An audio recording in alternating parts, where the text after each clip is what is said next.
Дмитрий Жук – новый министр информации. И первое питание – блокирование Ютуба. Частка вытворчасці у колонии холдинг «Белаз» выкарыстоўвае працу вязняў. Силовики пришли у офис архитектурной студии «Зробім Архитектс». Затрымали паўсотні працаўнікоў. Гэта аб'ектыў. Анастасія Русецкая. Вітаю гаспадарства и запрашаю на выданне.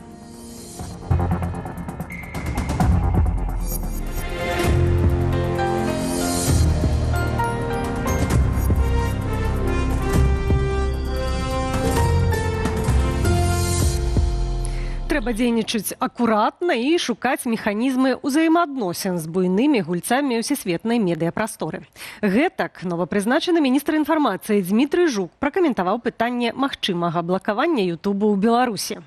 Ягоны ж папярэднік, пры якім Ютуб якраз выдаліў частку дзяржаўных прапагандысцкіх медыяў, Марат Маркаў атрымаў пасаду міністра культуры. Чаго чакаць ад новых прызначэнцаў? Аліна Скрабунова. Идет война. Пока на идеологическом фронте. Может быть, и слава богу, будем пока воевать. Вайну Александр Лукашенко падчас кадровых перастановак назваў блакаванне 3 прапагандысцкіх YouTube-каналаў. Аднаўляць справядлівасць у тым ліку ў YouTube. На пасадзе міністра інфармацыі цяпер будзе былы галоўны рэдактор СБ «Беларусь сегодня» Дмитрий Жук. Дмитрий Александрович, что мне тебе советовать? Ты уже готовый человек, идеологически грамотный, понимающий, что надо делать. Поэтому я абсолютно не против, что вы попробуете себя в этой должности. Дмитрий Жук с 2018 года быў галоўным рэдактарам газеты адміністрацыі прэзідэнта СБ «Беларусь сегодня». Яшчэ раней дырэктарам «Белта» і кіраўніком прэс-службы Лукашэнкі. Цяпер, паводле самога кіраўніка Беларусі, ён будзе адказваць за захады ў адказ на блакаванне прапагандысцкіх рэсурсаў на YouTube. Любое рашэнне, асабліва такога плану, як забарона, павінна быць дакладна прадумана. Павінны быць прадуманы яго наступствы, яно павінна быць мэтазгодным і эфектыўным. Калі мы дэкларуем, але не можам рэалізаваць, то лепш наогул не дэклараваць. Жук зойме пасаду Марата Маркава, які быў міністрам інфармацыі сярэдзіны 2024 года. При Маркове Министерство информации начало заниматься неуластивыми функциями. Звычайно отказывали за районки и за книговыдавецтва. А тут яны начали влазить в справу телебачення, якая была вотчинной пресс-секретаря президента Эйсмонт, то бок пашыреныя функцыі, і гэта хутчэй за ўсё прыводзіла да пэўных канфліктаў. Маркаў мае багаты тэлевізійны досвед. Да міністэрскага фатэля паспеў працаваць кіраўніком у белтэлерадыёкампаніі ДАНТ. В публіцы найбольш вядомы як вядоўца праграмы, дзе сярод іншага бярэ палітызаванае інтэрв'ю. Мне тяжело на самом деле сказать вообще хоть что-то. Цяпер жа Маркаў пераходзіць на іншую міністэрскую пасаду кіраваць мінкультам. Паводле Лукашэнкі ён сам папрасіўся ў гэтае ведомства. Папярэднік Маркава, актор Руслан Чарнецкі, пратрымаўся толькі 15 месяцаў. Запомніўся збольшага толькі сваімі сваркамі с сёстрамі Груздзевымі. Он смотрит на меня страшными глазами. У него лицо меняется, оно вот такое становится. Он поднимает руку вверх. И делает так вот. Гэтак аматаркі рускага свету скардзіліся, што Чарнецкі выгнаў іх са сваёй прыёмнай. Але звольнілі чыноўніка не праз гэта. Са словаў Лукашэнкі, выглядае, што Чарнецкі страціў пасаду праз айчыннае кіно. И то, что мы забросили кино, одно из важнейших искусств. Не я так сказал, к сожалению, но абсолютно поддерживаю. Это никуда не годно. Пра развіццё кінаіндустрыі Маркаў і сам гаварыў прапагандыстам пасля свайго прызначэння. Маркаў умее добра працаваць з інфармацыйна-маніпуляцыйным уздзеяннем на насельніцтва. Ён добры ідэолог, якасны ідэолог, і калі гэтым будуць займацца в культуры, то цалкам магчыма, што былы міністр культуры быў пэўнай чалавекам са свайго асяроддзя, як да яго не ставіцца, ён быў акцёрам, а Маркаў гэта чужы чалавек для гэтай установы, і ён будзе наводзіць новыя парядкі, значыць, ён можа і зачысткі праводзіць, і будаваць ідэалагічную вертыкаль так, як палічыць патрэбным. Паводле Паўлюка Буковскага, менавіта Маркаў мог паўплываць яшчэ на адно сённяшняе прызначэнне. На загад Лукашэнкі дзяржаўнае інфармагенцтва «Белта» узначаліў былы падначалены Маркава, кіраўнік інфармацыйнай дырэкцыі АНТ Андрэй Мохар. Аліна Скрабунова, Белсат.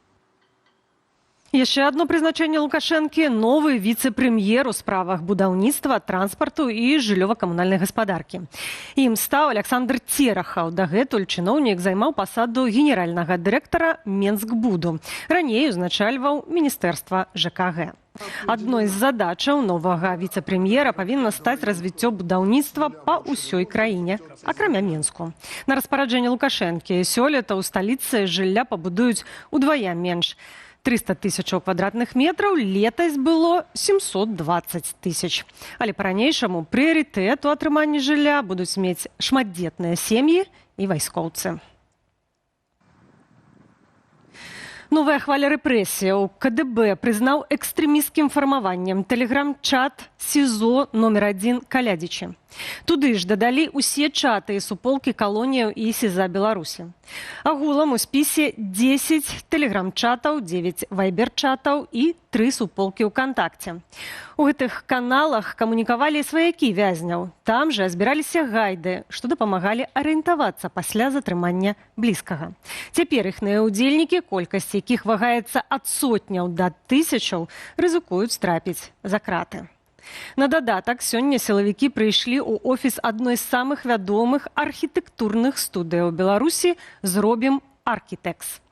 Пра гэта паведаміла выданне «Люстэрка» са спасылкай на свае крыніцы. Верагодна, затрымалі каля 50 працаўнікоў, у тым ліку аднаго з заснавальнікаў кампаніі Андрэя Макоўскага. Прычыны пакуль невядомыя.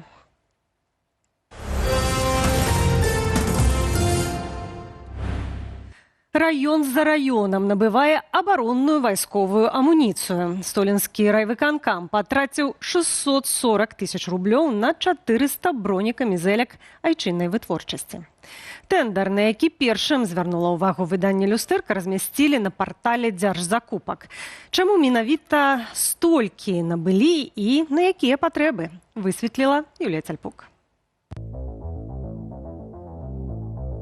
408 вось такіх бронекамізэлек набыў столінскі райвыканкам і атрымае амуніцыю на працягу паўгода ад менскай кампаніі НПК «Броня». Наши изделия проходят апробацию в спецподразделениях Республики Беларусь. Інфармацыя пра закуп з адной крыніцы размешчаная на партале госзакупкі BY. Мэта – набыццё ўзбраення і ваеннай тэхнікі ў адпаведнасці з пералікам, устаноўленым Саўмінам. Гаворка пра выкананне закону нумар 363 двухгадовай даўніны.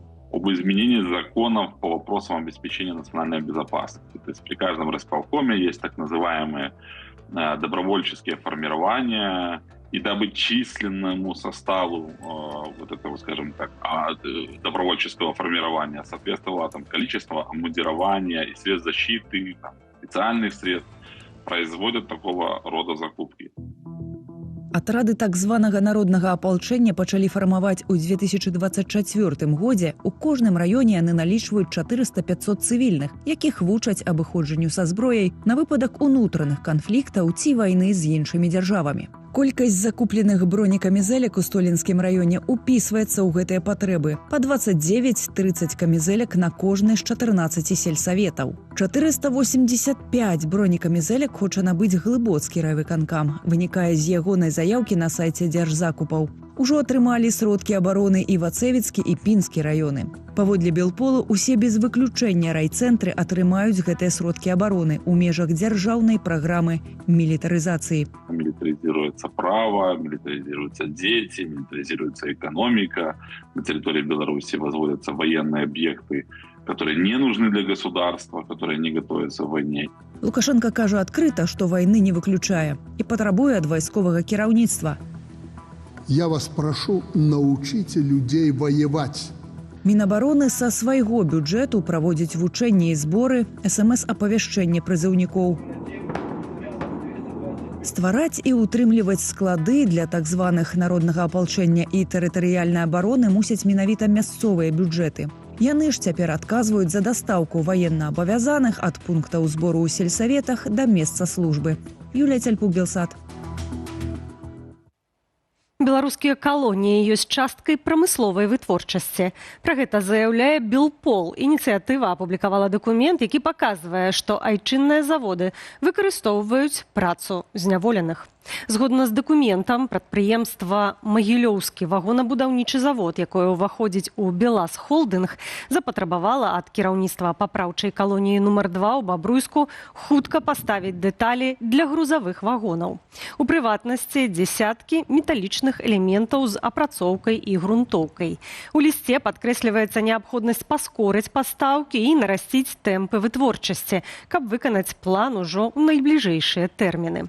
Паводле Белполу, такія заказы сведчаць пра сістэмнае выкарыстанне працазняволеных як таннай працоўнай сілы, фактычна убудаваныя вытворчыя ланцужкі дзяржаўных прадпрыемстваў. Білі і прыстаўлялі пісталет да галавы. З'явіліся сведчанні пра катаванне фігурантаў справы чорных салаўёў, падлеткаў, якіх летась спецслужбы абвінавацілі ў тэрарызме і падрыхтоўцы дыверсіяў. Пра факты гвалту заявіў адзін з сваякоў затрыманых у сваім тык-ток-аккаунце. Падрабязнасці ў матэрыяле Насты Печеньковай. КГБ доводит до вас лживую информацию о якобы существующих террористических ячейках в нашей стране, нагнетая тем самым обстановку в обществе. Беларус Дмітрый Жыгалеў запісаў зварот до Лукашэнкі. У ім мужчына сведчыць пра факты катавання падлеткаў, якіх летась затрымаў КДБ ў справе чорных салаўёў і абвінаваціў падрыхтоўцы выбуху на замову СБУ. Паводле Жыгалева следчая Маркович і Бублін фактычна выбівалі паказанні з непаўналетніх. Методично избивая, шантажируя, представляя табельное оружие в голове подозреваемых, требовали оговорить друг друга. Информацию про катаванне затрыманых подлеткаў пацвярджаюць і праваабаронцы. Заявлялі абвінавачаны пра прымяненне да іх фізічнага гвалту. Рабілі такія заявы падчас суду. Частка абвінавачаных вядома, што адзін з абвінавачаных абвешчваў галадоўку. Пры тое, што яго хадайніцтва не ўдавлетварялі. Упершыню пра справу чорных салаўёў стала вядома ў 2025-м. Тады ў эфіры АНТ прапагандысты расказалі пра анархісцкую групоўку падлеткаў, якія нібыта планавалі серыю дыверсій, у тым ліку падрыў будынку ў Баранавічах. 6 непаўналетнім прысудзілі ад 10 да 13 гадоў калоніі. 16-гадовую Марыю Місюк, якую называлі кіраўніцай групоўкі, вызвалілі ў межах памілавання палітвязняў. За кратамі застаюцца Александра Пуліновіч, якая падчас затрымання вучылася ў адной з мінскіх школаў, Дмітрый Захарошка, Трафім Барысаў, Даніил Гарасім і Сергей Жыгалеў. Апошні паводле тэлеграм-каналу «Віцебскі я гуляю» сваяк Дмітрая Жыгалева, што запісаў зварот да Лукашэнкі. Як паведаміў нам Белпол, мужчына апошні раз быў у Беларусі ў 2018 годзе, а цяпер найверагодней пражывае ў Швейцарыі. Сам ён называе сябе Менчуком. Наста Печенькова, Белсат.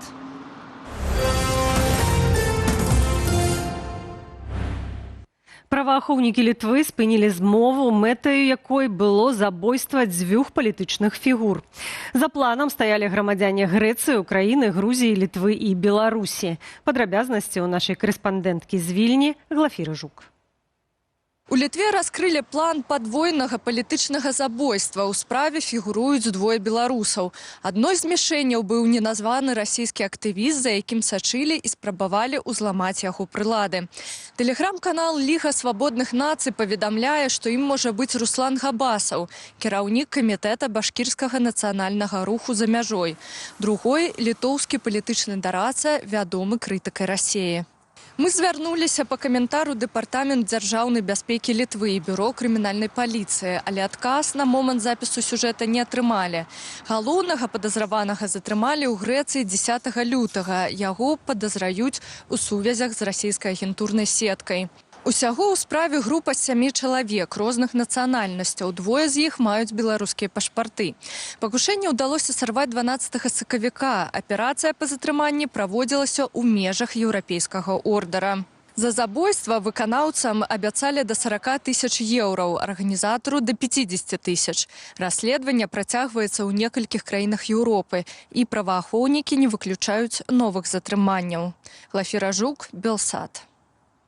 Беларускія абітурыенты, якія паступаюць у расійскія ВНУ, могуць сутыкнуцца з нечаканымі рызыкамі. Гаворка ідзе пра магчымую вярбоўку на вайну ва ўкраіне ўжо падчас вучобы. Проста цяпер рускія дамы ў Менску, Берасці, Гомлі і Гародні актыўна агітуюць беларускіх абітурыентаў паступаць у расійскія універсітэты ў рамках дзяржаўных квотаў. Вядома, што агітацыя ідзе ва ўсіх краінах СНД. Паводле выдання Mayday Team, у іншых краінах улады перасцерагаюць моладзь пра рызыкі навучання ў Расіі. У Беларусі такой практыкі няма. Інфармацыя аб планах накіроўваць частку студэнтаў на вайну супраць Украіны з'явілася ў медыях у апошнія месяцы. Расійскі міністр адукацыі агучваў лічбу 2% навучэнцаў, якіх трэба накіроўваць на фронт. Пры гэтым пад патэнцыйную вярбоўку падпадаюць не толькі грамадзяне Расіі, але і замежныя студэнты. На наступны навучальны год у расійскіх ВНУ для грамадзянаў нашай краіны зарэзервавана 1300 бюджэтных месцаў. Чаму ў беларускіх школах не хапае настаўнікаў, а ўзровень адукацыі недастатковы, каб вырошчваць геніяў? Ці сапраўды ў нашай краіне захоўваецца савецкая сістэма навучання? На гэтае пытанне паспрабаваў адказаць праект «Сумленныя людзі», што выпусціў фільм пра праблемы ў беларускай школьнай сістэме. Першая праблема, на якую звяртаюць аўтары роліку ўвагу, гэта закрытасць сістэмы. Напрыклад, у 2023 годзе ў краіне упершыню прайшло нацыянальнае даследаванне якасці адукацыі. Аднак яго звесткі засталіся пад грыфам «сакрэтна». Яшчэ адна праблема – кадравы голад, які ў сваю чаргу павязаны з маленькімі заробкамі настаўнікаў і непрэстыжнасцю гэтай прафесіі ў Беларусі. Апроч таго, аўтары фільму звяртаюць увагу на ідэалагізацыю і мілітарызацыю беларускай школы, а таксама на манапалізацыю рэжымам сістэмы школьнай адукацыі. Ёсць закон аб забароне рэпетытарства, які зараз разглядаецца.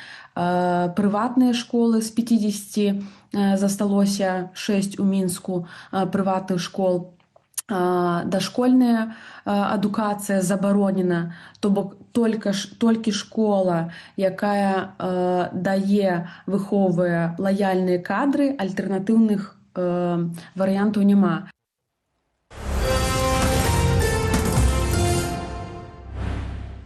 Трамп расчараваны саюзнікамі па НАТО, прызнае Марк Руте пасля сустрэчы з прэзідэнтам Злучаных Штатаў. Пры гэтым дакладнага адказу наконт будучыні амерыканскай прысутнасці ў альянсе генеральны сакратар НАТО пазбягае. Ці ўдалося Руте пераканаць Трампа, што захаванне сябраўства ў альянсе адпавядае інтарэсам ЗША і якія патэнцыйныя сцэнары разглядаюць у Вашынгтоне? Уладзіслаў Корсак. Генеральны сакратар НАТО Марк Руте правёў перамовы з прэзідэнтам ЗША Дональдам Трампам. І выглядае, гэта была няпростая сустрэча. Анансуючы згаданыя перамовы, прэс-сакратарка Трампа Кэралайн Левіт заявіла, што на парадку дня абмеркаванне выхаду ЗША з паўночна-атлантычнага альянсу. Іх выпрабоўвалі, і яны правалілі выпрабаванне. Вельмі сумна, што НАТО адвярнулася ад амерыканскага народу цягам апошніх 6 тыдняў, у той час, як менавіта амерыканскі народ фінансаваў іх абарону. Што праўда, па выніках закрытай сустрэчы Трампа і Руте абышлося без лёсавызначальных заяваў. Прынамсі, пакуль амерыканскі прэзідэнт абмежаваўся незадаволеным пастом у Truth Social. Маўляў, НАТО не было побач, калі мы ў ім мелі патрэбу.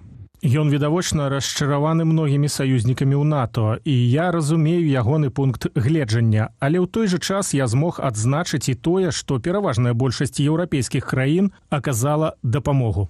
Між тым, паводле Марка Руте, Трамп бліжэйшымі днямі чакае ад шэрагу краінаў прапановаў, якія абавязкі тыя возьмуць на сябе, каб зрабіць Хурмузскую пратоку зноў бяспечнаю. Трамп ужо не раз выкарыстоўваў вайсковую прысутнасць ЗША ў Еўропе як інструмент палітычнага ціску. Аднак ён не можа ў аднабаковым парадку ажыццявіць выхад з НАТО без згоды амерыканскага парламенту. А вось што Трамп адназначна можа зрабіць, дык гэта пераразмеркаваць сілы ЗША ў Еўропе. На еўрапейскім кантыненце зараз размешчаныя прыкладна 90 тысяч амерыканскіх вайскоўцаў разам з тысячамі адзінак вайсковай тэхнікі. Паводле інфармацыі выдання Wall Street Journal у Вашынгтоне незадаволеныя пазіцыі ў справе Ірану найперш Нямецчыны, Францыі, Іспаніі і Італіі. Адзін са сцэнараў перанесці сілы з гэтых краінаў бліжэй да ўсходняга флангу альянсу.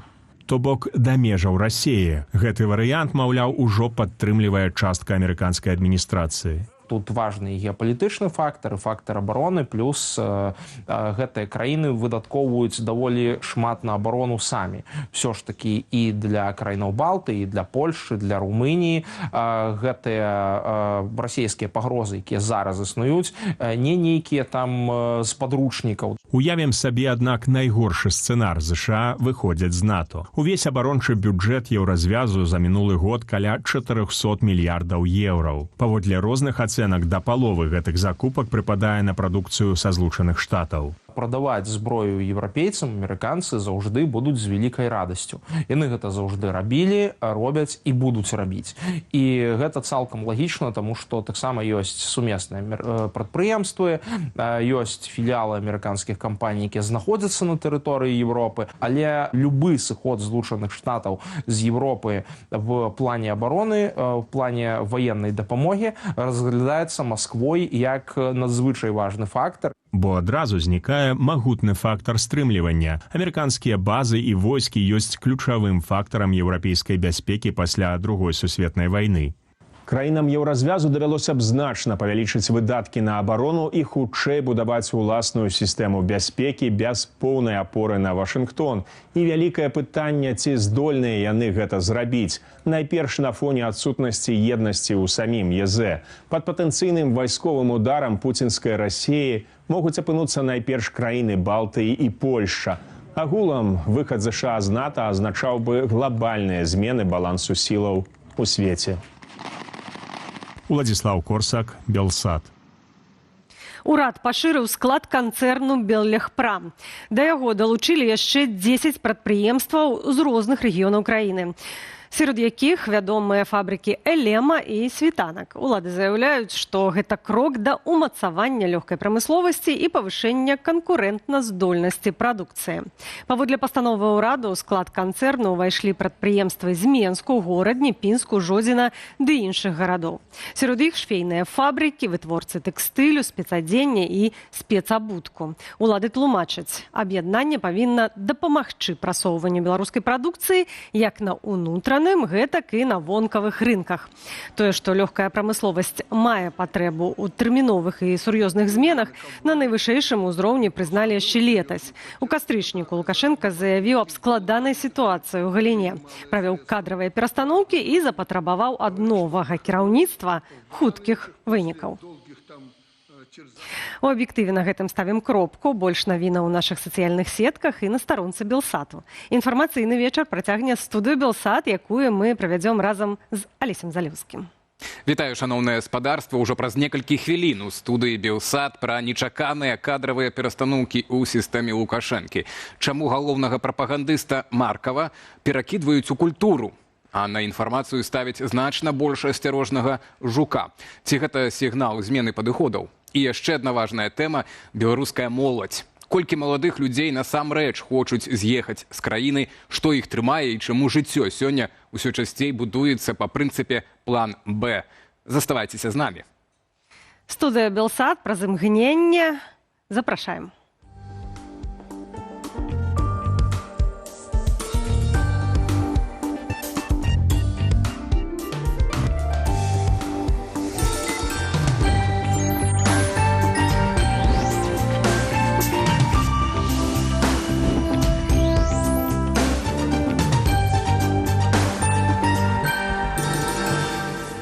Гэта студыя Белсат, Анастасія Русецкая, Алесь Залеўскі і традыцыйна гаспадарства для вас нашае апытанне. Сёння мы ў вас пытаемся, чаму на вашае меркаванне Марата Маркава знялі з пасады міністра інфармацыі.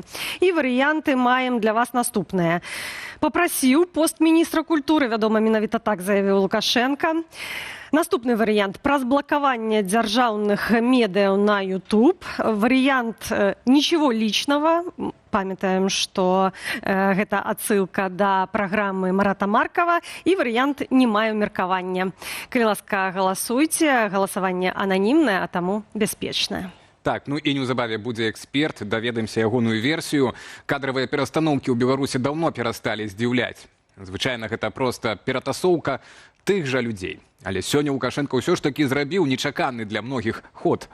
Ужо былы міністр інфармацыі, адзін з галоўных ідэолагаў прапаганды Марат Маркаў, пераходзіць у культуру, а ягонае месца займае значна больш асцярожны і неканфліктны Дмітрый Жук. Ці рэакцыя гэта на удары па дзяржаўных медыях у Ютубе, у тым ліку блакавання, ці зменіцца тон у выніку беларускай прапаганды? Даведаемся ад Александра Каскоўскага ўжо неўзабаве ў нашым эфіры. Разам з перастаноўкамі ў інфармацыйным блоку Лукашенко абнавіў і шэраг іншых пазіцый. З'явіўся новы віцэ-прэм'ер Александр Терахаў, які раней кіраваў Менскбудам і сістэмай жыллёва-камунальнай гаспадаркі. У дзяржаўных медыях таксама ракіроўкі. Белта узначаліў Андрей Мохар, выхадзец з АНТ, а былога кіраўніка Федэрацыі прафсаюзаў Михаила Орду адправілі паслом у Манголію. На гэтым фоне паказальнай выглядае пазіцыя новага міністра інфармацыі Дмітрыя Жука. Падчас сённяшняй сустрэчы з Лукашэнкам ён ужо даў зразумець, у пытаннях магчымага блакавання Ютубу улады будуць дзейнічаць асцярожна і шукаць іншыя механізмы. Ці сапраўды гэта карэкцыя падыходаў, ці толькі новая рыторыка без змены сутнасці? Пакуль адкрытае пытанне. Александр Каскоўскі, палітычны аглядальнік выдання «Позірк», з намі на відэасувязі. Вечар добры вам, спадару Александр. Добрый вечар. Добрый вечар. Так, Маркаў, адзін з галоўных прапагандыстаў, і раптам культура, міністэрства, якое за апошнія гады было высушана, так, і кадрава, і ідэйна, і канцэптуальна, крытык толькі лянівы не крытыкаваў. У выніку для Маркава гэта паніжэнне, на вашу думку, бо вывад з ключавога інфармацыйнага фронту, так, кірунку, ці наадварот новая місія? Фактычна гэта перамяшчэнне па гарызанталі. Быў міністрам, кіраўніком аднаго ведомства, стаў кіраўніком іншага ведомства. Але, глядзіце, рэч у тым, што інфармацыя ў Беларусі гэта не інфармацыя з гледзяшча ўладаў, гэта прапаганда. Ніякай аб'ектыўнай інфармацыі яны не дапускаюць. Культура таксама, мы сёння паслухалі Маркава пасля таго, як ён атрымаў гэта прызначэнне, і ён таксама падкрэсліў, што культура гэта частка, складовая частка ідэалогіі. То бок і там ён прасоўваў ідэалогію, і тут будзе прасоўваць ідэалогію. Таму я нейкай нечаканасці, нейкай парадаксальнасці ў гэтым прызначэнні не бачу. Яшчэ вось такі момант я б адзначыў. Лукашенко сказаў, што вось, маўляў, Маркаву сказаў, што ён нібыта прасіўся на гэтую пасаду. Калі згадаць, дык ён не толькі яму, гэта ягоная такая завядзёнка, ці то тролінг, таму што, натуральна, калі б нават Маркаў і прасіўся, то з-за гэтага не стаў бы адхіляць міністра культуры Лукашенка, бо той Чарнецкі, папярэдні міністр культуры, прапрацаваў усяго год і 4 месяцы. Прычым сёння ён там з нейкім замежнікам чарговым сустракаўся, калі прыйшла пра ягонае зняцце з пасады. Так? З міністрам з Танзаніі, спадару Александр, сустракаўся сёння спадар Чарнецкі. Так, дзякуй, з Танзаніі. То бок, гэта таксама штрых, што Лукашенко імпульсіўна ўсё вырашае, нават людзей псіхалагічна не рыхтуе, вось такое стаўленне да кадраў, але па сутнасці я што хацеў сказаць, што у Лукашэнкі прагучала, калі ён даваў наказы Маркаву сёння, што, маўляў, у нас нядобра ўсё ў сферы культуры, асабліва з тым, што тычыцца кіно. Таму, напэўна, ўсё ж такі і раней, дарэчы, Лукашенко таксама Чарнецка неаднойчы крытыкаваў, хоць той з акцёраў прыйшоў на гэту пасаду, але выцягнуць Беларусьфільм ён не змог. Зноў жа праз тое, што вядзеры ідэалогія, і таму казённыя, сумныя гэтыя усе вырабы кінематаграфічныя атрымліваюцца. Так у выніку, што тады ад культуры застанецца, спадару Александр, раз вы кажаце, што і тут са сваёй ідэалогіяй, там і так эта ідэалогія было у дастатку, а цяпер яшчэ адышоў міністр, который хоць нейкім чынам быў звязаны з культурай і з гэтай сферай. Гэта толькі кіно, ці можа больш медыйнасці.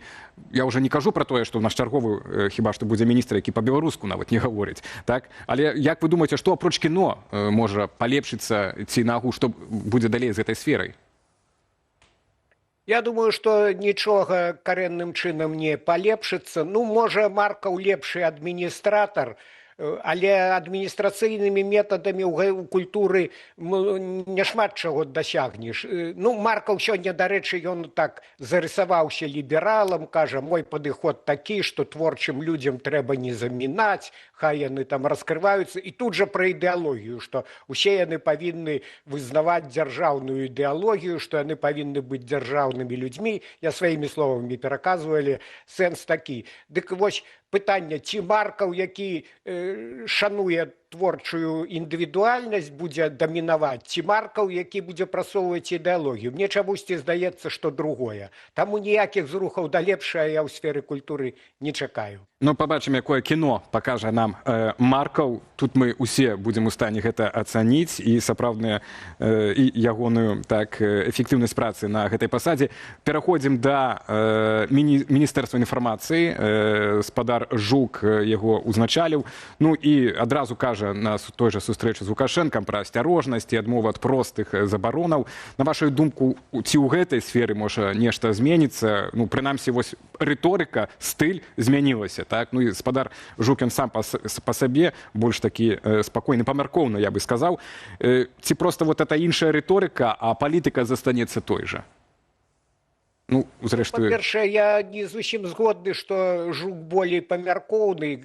Згадваю ягоныя выступы ў гэтым самым сумна вядомым клубе рэдактараў, у іншых прапагандысцкіх перадачах. Ведаеце, там галубоў няма, там усе ястрабы. Так што ён ніякі не ліберал. Гэта па-першае. Па-другое, вось, глядзіце, я сёння прачытаў такую канспіралагічную версію, маўляў, гэтая вось ракіроўка, гэтая перастаноўка, таму што Маркаў пад санкцыямі еўразвязу, таму на яго месца паставілі Жука. Але я сёння адмыслова праверыў, так, Маркава яшчэ ў 21-м годзе ўключылі ў гэты чорны спіс, а Жука ў 24-м годзе. Таму няслушная гэта версія, бо атрымліваецца, што шыла на мыла памянялі. А чаму ён, Жук, я маю на ўвазе, вось так асцярожна выказаўся наконт магчымасці блакавання Ютуба?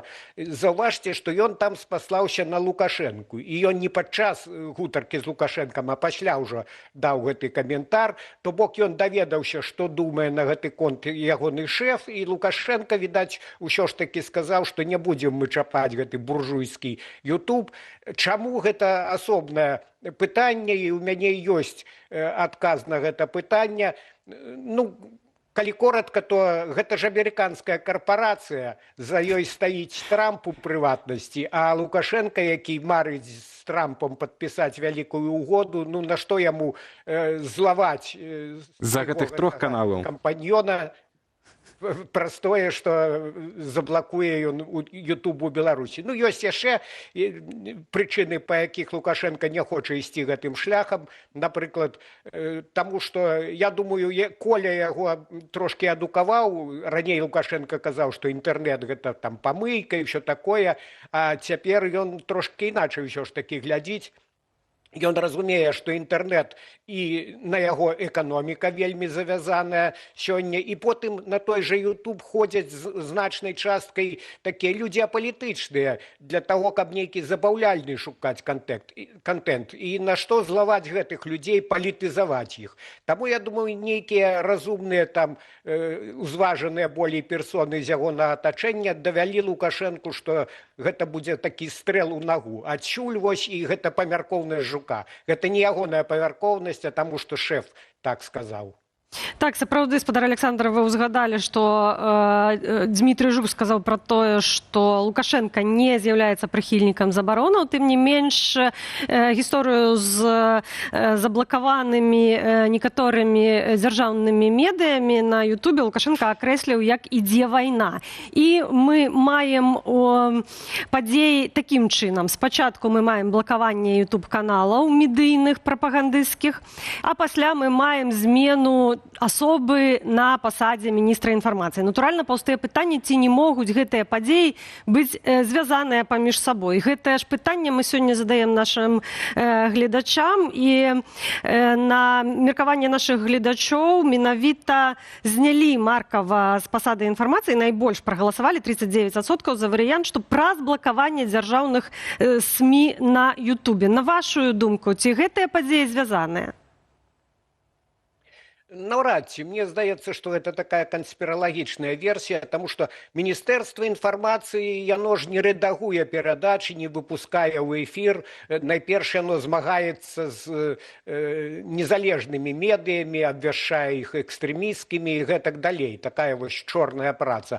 Але калі ўзяць за аснову вось гэту версію, што заблакавалі канал СТВ на Ютубе і яшчэ 2 рэсурсы пасля таго, як выйшла перадача Романа Пратасевіча, сумна вядомага, і там былі апублічаны персанальныя звесткі заснавальніка беларускага расследавацельскага цэнтру Стасія Івашкевіча. Дык вось, не Марка ўжо выпускаў у эфір гэту перадачу. І заўтра можа любая іншая перадача, там азаронак ці хто нешта падобнае адмочыць таксама. Таму я не думаю, што тут ёсць наўпроставая сувязь. Канешне, выпускаў не Маркаў, але тым не менш тое, што цяпер дазваляюць сабе дзяржаўныя медыі, прынамсі раней мы такога ўзгадаць не можам да 2020 года, каб такая рыторыка была. То бок у любым выпадку гэта мае быць пасыл зверху. І калі гэта было умоўна распараджэнне не пісьмовае Міністэрства інфармацыі, што такое можна дазволіць, ці можам спадзявацца, што са зменай асобы, якая кіруе Міністэрствам інфармацыі, будзе і тут змена? Я з вами згодны. До 2020 года ўсё ж такі беларуская дзяржаўная прапаганда нейкія адносныя, не тое, што стандарты датрымлівала, але мімікравала пад плюралізм. Я, дарэчы, сам до 2020 года мяне іншым разам запрашалі на розныя там ток-шоу, на той жа канал АНТ. І трэба сказаць, што так выстрыгалі нейкія моманты, але адсоткаў 90 ішло ўсё тое, вся тая крытыка ўладаў з маіх вуснаў. То бок цэнзура была такая памяркоўная. Нейкі ўсё ж такі яны стараліся падабенства плюралізму намаляваць. І не толькі я, іншыя прадстаўнікі палітычных партый апазіцыйных хадзілі на гэтыя каналы. Цяпер гэтага няма і ў напамінку, і тут рыба з галавы гніе. Адмашку даў Лукашенко. Паглядзіце, каго ён хваліць, каго ён узнагароджвае медалямі, каму ён кувалду ўручыў, я маю на ўвазе вось гэтага Рыгора Азаронка. І кувалда гэта сімвал, натуральна, што трэба ўсіх малаціць па галаве. Таму ён зверху накідае менавіта такі стыль, і гэтыя прапагандысты расперазаліся. Тут іх бескультур'я, добра, табе не падабаецца апазіцыя, але ж калі проста лаюцца матам, калі дазваляюць сабе нейкія рэчы зусім якія ніжэй за плінтус, гэта ўжо абсалютная бескультур'я, абсалютныя комплексы пэўных гэтых аўтараў, дарэчы, называюць вось гэту такую дубалобную прапаганду аўтарскай журналістыкай, прыдумалі тэрмін. І ўвогуле, што тычыцца эўфемізмаў і ўсяго іншага, і Міністэрства інфармацыі, Міністэрства замежных спраў на тле блакавання гэтых каналаў, раптам яны згадалі пра свабоду слова, правы чалавека, што, маўляў, вось якое парушэнне з боку Ютубу. Калі трушчылі незалежную прэсу ў Беларусі, калі за краты кідалі рэдактараў і супрацоўнікаў недзяржаўных СМІ, тады яны маўчалі, тады яны не згадывалі пра свабоду слова і правы чалавека. А тут бачыце, як запелі. Так, пры гэтым, спадар Александр,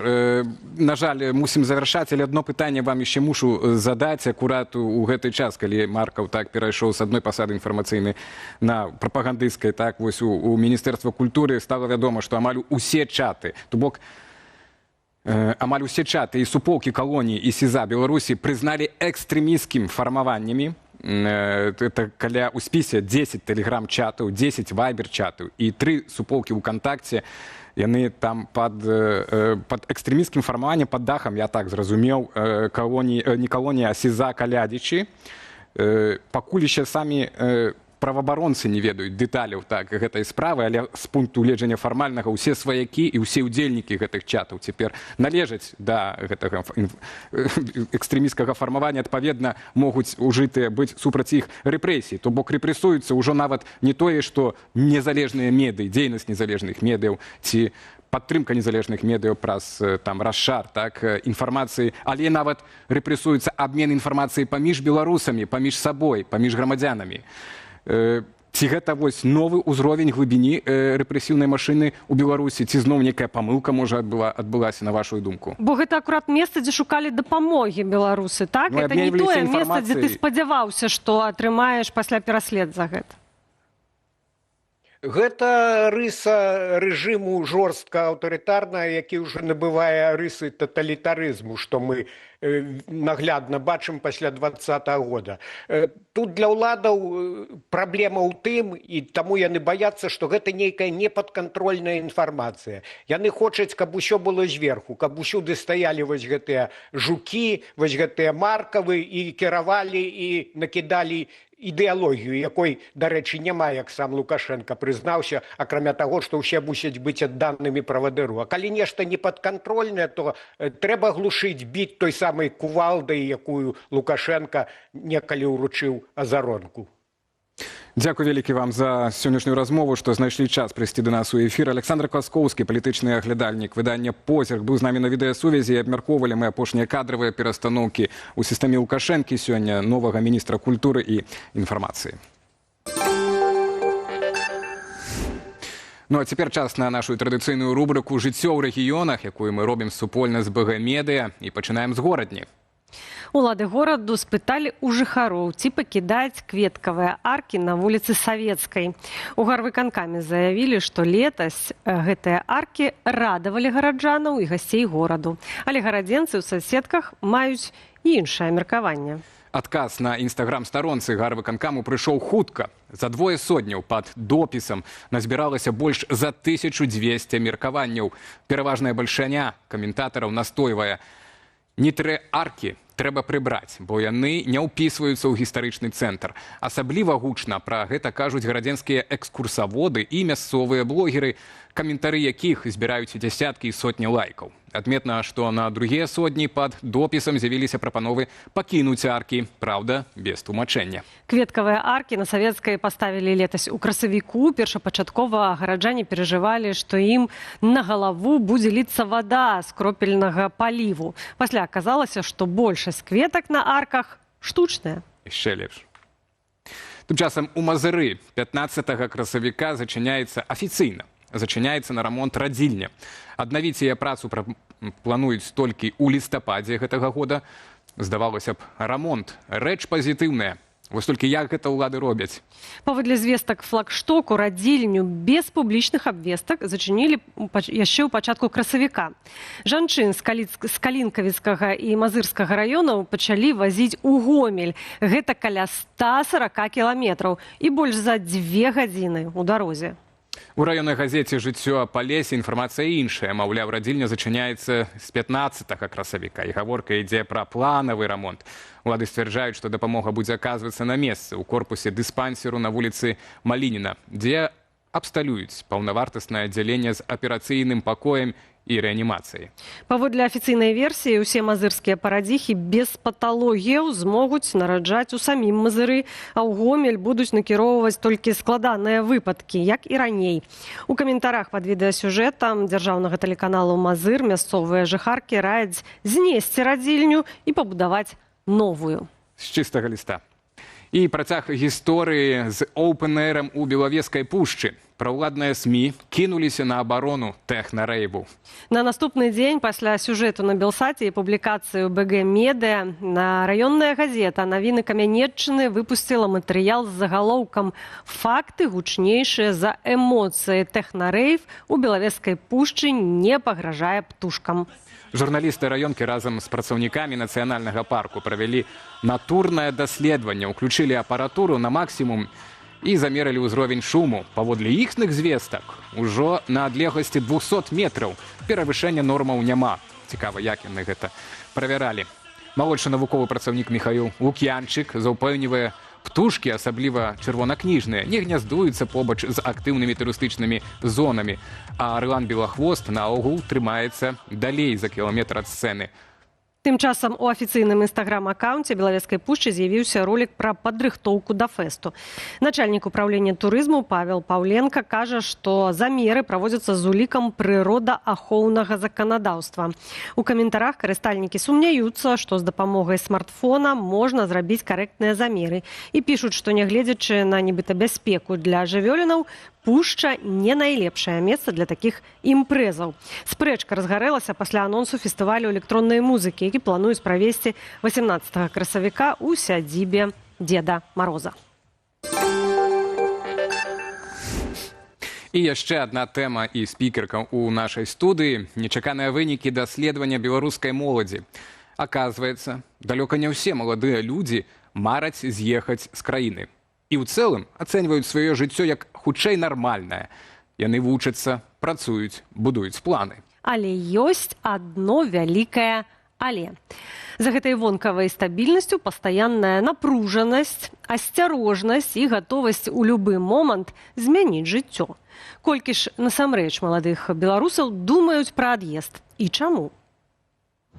Паводле даследавання Цэнтру новых ідэй, толькі меншасць беларускай моладзі сёння дакладна плануе эміграцыю, але каля паловы дапускае такую магчымасць, як план Б. Часцей за ўсё справа не ў палітыцы, а ў прагматыцы, заробкі, кар'ера, перспектывы. Пры гэтым у паўсядзённасці маладыя людзі даюць сабе рады, большасць ацэньвае сваё жыццё як сярэдняе або нават добрае. Але эмацыйна сітуацыя іншая. Амаль кожны пяты прызнае, што адчувае сябе дрэнна. Галоўная рыса – асцярожнасць, самакантроль, фільтрацыя словаў і пазіцыяў становяцца нормай. Замест доўгатэрміновых планаў гнуткія сцэнарыі на некалькі гадоў. Замест рызыкі – стратэгія выжывання і стабільнасці. І менавіта паміж гэтымі двума полюсамі бяспека і свабоды сёння і жыве беларуская моладзь. Прынамсі, гэта вынікае з апытання, у якім узялі ўдзел 465 рэспандэнтаў ва ўзросце ад 18 да 35 гадоў. Аўтары сцвярджаюць, што звесткі былі пераўзважаныя паводле полу і рэгіёну пражывання ў адпаведнасці з афіцыйнай статыстыкай Белстату за 2022 год.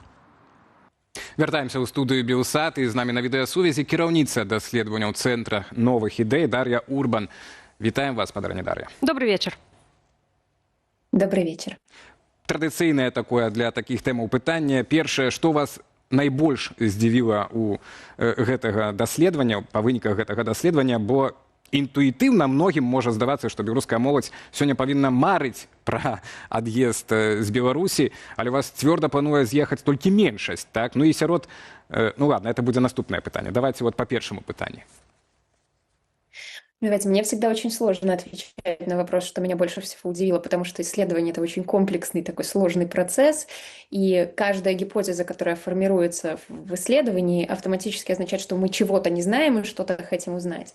Но, конечно, мне важнее всего было определить, какой сейчас уровень тревожности у людей, какие у них поведенческие паттерны, что они хотят делать, что они не хотят делать, как они вообще видят ситуацию в стране, потому что даже когда мы разговариваем друг с другом, находясь, например, по ту сторону Беларуси, мы часто используем такие слова, как повышенная тревожность, молодежь что-то думает, она там что-то должна, наверное, она хочет уехать, но реальность оказывается другой, и, конечно, главный вывод исследования о том, что молодежь приспосабливается к текущим обстоятельствам, он одновременно и удивительный, и абсолютно понятный, и я думаю, что мы его сейчас с разных сторон попробуем обсудить. Так, ну але вот я памятаю, спадарня Дар'я, недзе ў сярэдзіне нулевых таксама аднойчы як журналіст займаўся гэтай тэмай, ну і там до 70% моладзі не ўпэўнены, што таксама ў такім жа веку, як у вас, 18-35, магчыма, і меншая была эта рамка, там 27 можа,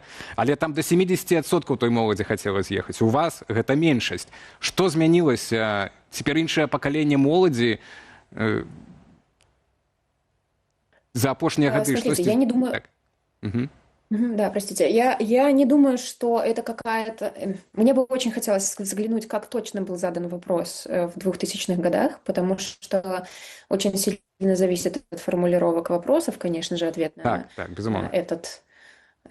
Да, понятно. Потому что если мы посмотрим даже данные начала 20-х годов, то мы не увидим такого высокого уровня потребности уехать.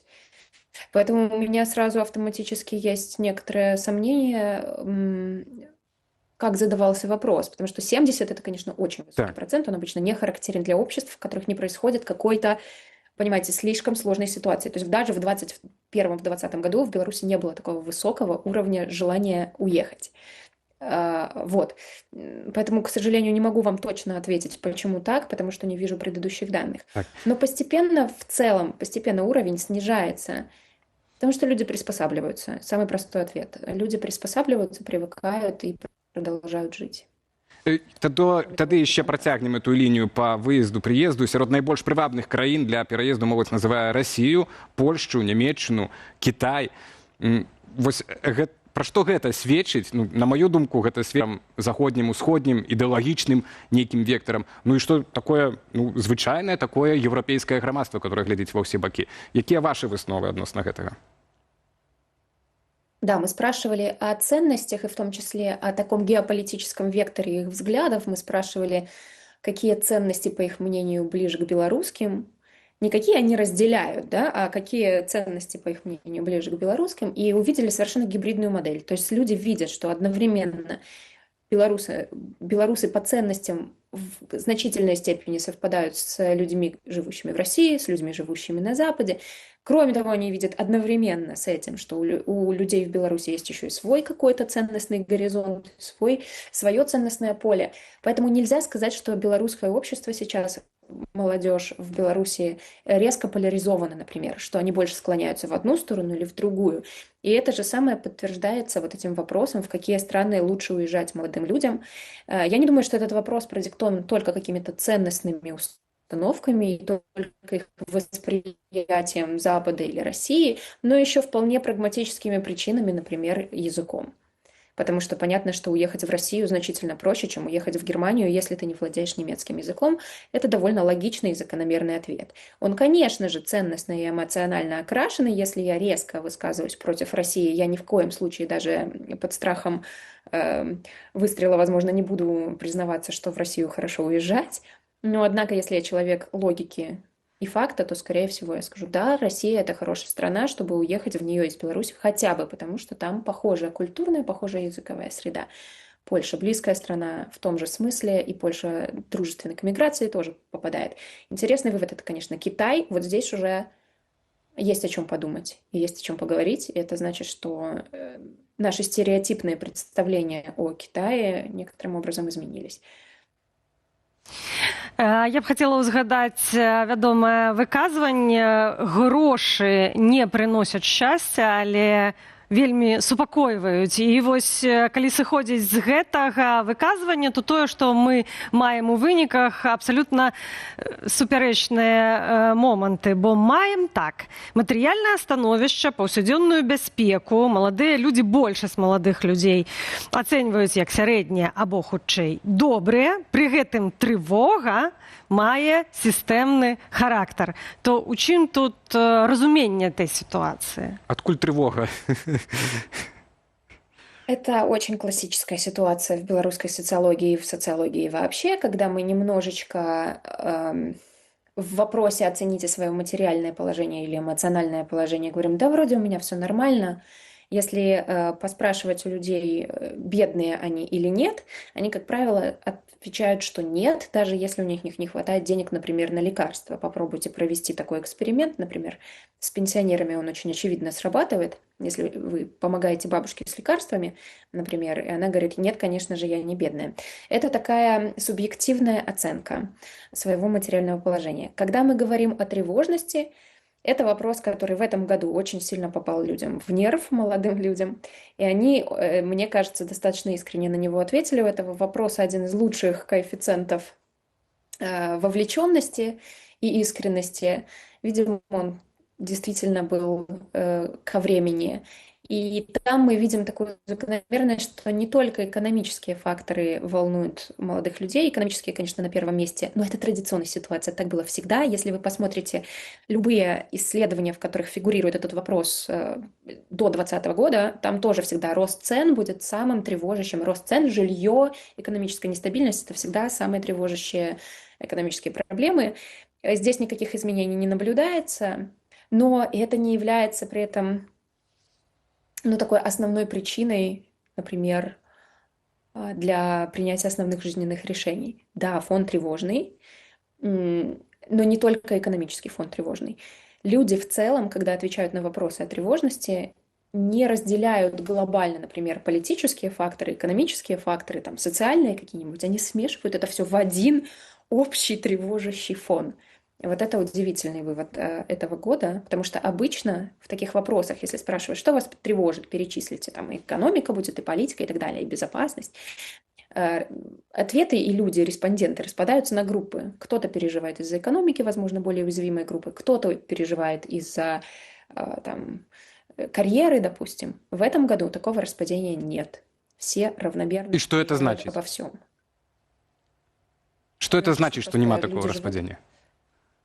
Да, люди живут просто в атмосфере нестабильности многосторонней. Не только экономической, как было, например, до 2020 года, когда там очевидно выделялась группа тех, кто переживает об экономике, а люди живут в эмоционально насыщенном фоне, который их тревожит с разных боков. И я не могу вам ответить напрямую, какая конкретно причина привела к такому фону, потому что этого не было в данных, но могу предположить.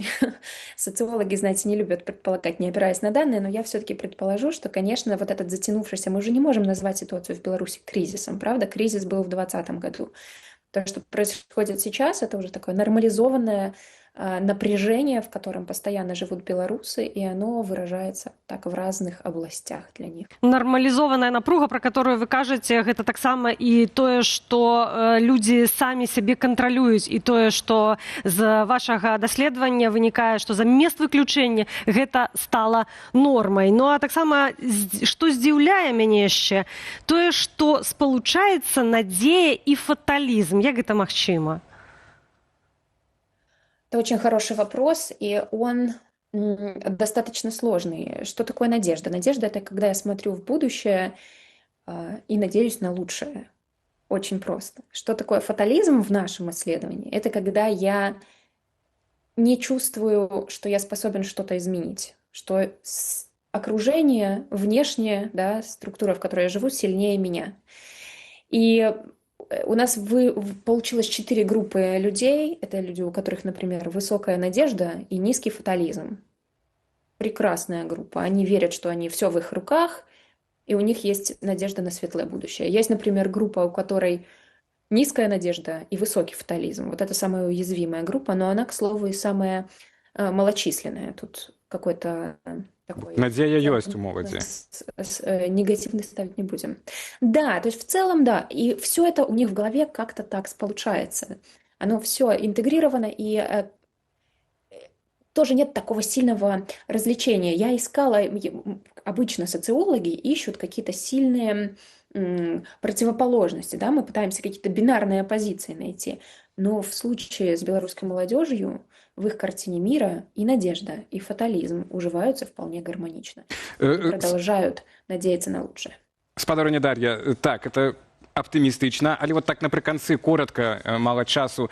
Калі параўноўваць, таксама, напэўна, цяжка, калі параўноўваць беларускую моладзь і вот гэтыя каштоўнасныя палі, наборы, так, чым яны жывуць, пра якія вы кажаце, з суседзямі, наколькі адрозніваецца, так, і чым адрозніваецца, пакуль што я так зразумеў з вашых словаў, з даследаванняў, што релакса, мала релакса беларускай моладзі, так, расслабона, як кажуць, вось, але мы глядзім ва ўсе ў розныя бакі, так, адкрытыя да свету. Здаецца, это падабенства з суседнімі еўрапейскімі краінамі. А як вы лічыце?